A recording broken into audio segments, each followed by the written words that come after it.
Friend, cooking રેસીપીમાં તમારું સ્વાગત છે। આજે આપણે બનાવીશું હોટલમાં અને લારીમાં હોય તેવી પાવભાજી બનાવીશું ઘરે આપણે। તો આપણે 4 જણાને થાય તેટલી આપણે પાવભાજી બનશે। તો આપણે 3 કાંદા લીધા છે, 3 ટમેટા લીધા છે અને 3 બટાકા લીધા છે અને કલર લાલ આવે તે માટે આપણે બીટનો અડધું બીટ લીધું છે અને ફ્લાવર લીધું છે। તો આપણે આ રીતે ધોઈ અને કુકરમાં પ્રેસ કરી લઈએ। પછી ધોઈ લીધું છે। ટમેટા બાફવામાં નાખવાના નથી, આપણે વઘારમાં એડ કરીશું અને 1.5 કપ જેટલું પાણી એડ કરીશું।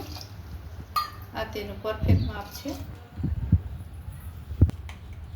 સ્વાદ પ્રમાણે મીઠું એડ કરીશું। આમાં જેટલી લસણની કળી લીધી છે તો આપણે કાટવાની છે અને 2 ચમચી જેટલી આપણે લાલ મરચું પાવડર એડ કરીશું। તમારે કાશ્મીરી મરચું લેવાનું છે એટલે કલર સારો આવશે। આ રીતે આપણે એક પેસ્ટ બનાવી લઈશું લસણના ચટણીની। ગરમ મસાલો એડ કરીશું। આ રીતે મિક્સ કરી લેવાનો છે બરાબર। ગેસની ફ્લેમ લો રાખવાની છે। આપણો મસાલો બળી ન જાય તેનું ખાસ ધ્યાન રાખવાનું છે। આ રીતે તેલ ઉપર આવી ગયું છે એટલે હવે આપણે એડ કરીશું 1/4 કપ જેટલું। અહીંયા તમે વટાણા હોય તો વટાણા એડ કરી શકો છો, પણ અહીંયા વટાણા નથી લીધા એટલે આપણે મસાલો એડ કરીશું।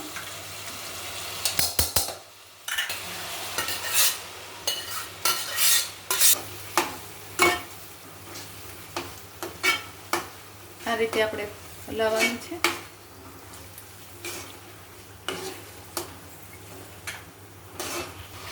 1/4 કપ જેટલું આપણે પાણી એડ કરીશું। 4 મિનિટ આપણે ભાજીને સળવા દઈશું। મીડિયમ ફ્લેમમાં ધીમા તાપે સળવા દેવાની છે। આ રીતે થોડી લીંબુ એડ કરીશું ઉપરથી, એટલે સ્વાદ એકદમ ટેસ્ટી આવે છે પાવભાજીનું। તેલ એડ કરીશું પાવ શેકવા માટે। એટલો ગરમ મસાલા પાવડર એડ કરીશું। કોથમીર એડ કરીશું। આ રીતે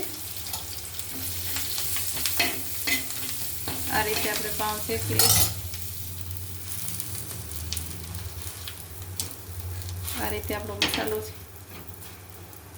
થઈ ગયો છે।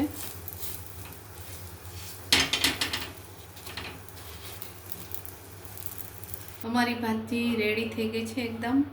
અમારી પાવભાજી સારી લાગે તો કોમેન્ટમાં જણાવજો, લાઈક કરજો, શેર કરજો, સબસ્ક્રાઈબ કરજો। Thank you for watching.